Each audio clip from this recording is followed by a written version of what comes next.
Now, I know this is what has been taught to us. The standard teaching of all Bible-believing teachers is that once he rebelled in the third heaven, he lost his position as the head of God's creation. Now, I beg to differ on that.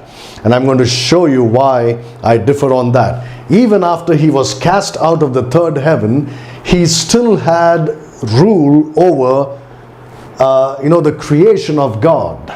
He still had rule over it. And I'm going to show you why I believe that and show you what happened. But again, what was the result of him being cast out of the third heaven? Firstly, he lost his authority in the third heaven.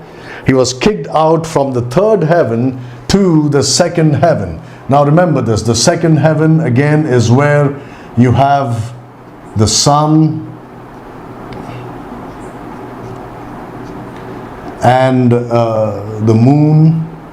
I don't know how, probably like this, the moon, and then you have all the stars, right? All the stars that God made, and of course the planets as well. I know that a lot of Christians do not believe that there are any planets, but the King James Bible uses the word planets, and as far as I know, it uses it at least one time. And that's enough for me to believe that there are planets. Okay, I don't care what science says or what anybody says. They may say there are no planets, right? But the King James Bible uses the word planets, so I believe there are planets. I don't know how many there are. Here I have put maybe more than 10. I think they say there are about 9 of them in our galaxy at least. I'm not sure about those things, but there are planets. Right? I know that many Christians believe that modern astronomy and science are pulling a big one on the people of this world by teaching them that there are planets when there are really no such things as planets or galaxies. Now, let's not get into that, but I believe there are planets, just as there are stars and there is the sun and the moon.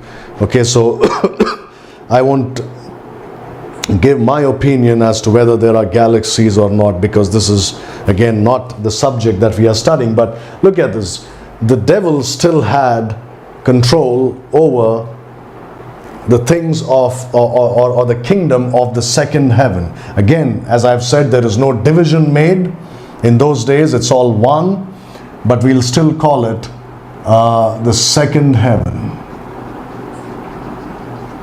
The second heaven. And this, of course, is the third heaven.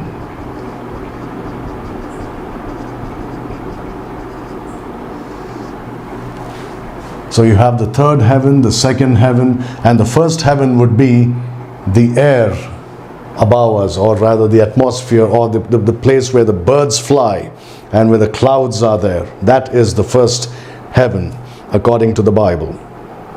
So Lucifer lost his authority in the third heaven. He was kicked out from the third heaven to the second heaven, where he and his angels, right, continued having their kingdom there in the second heaven. They continued having their kingdom there in the second heaven. But the thing is, this fall of Lucifer from the third heaven to the second heaven, we see this change, right? From him being the anointed cherub that covereth, he becomes the great red dragon.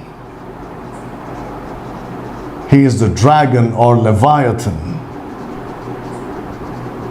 That's what we find him as later on, after this first fall from the third heaven. So this is the first fall of Lucifer. From the third heaven, he was kicked out to the second heaven.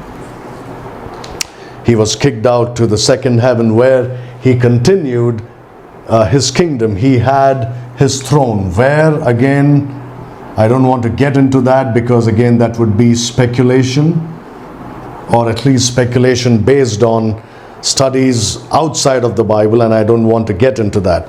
But he did have his throne in his kingdom there, and that's where he was.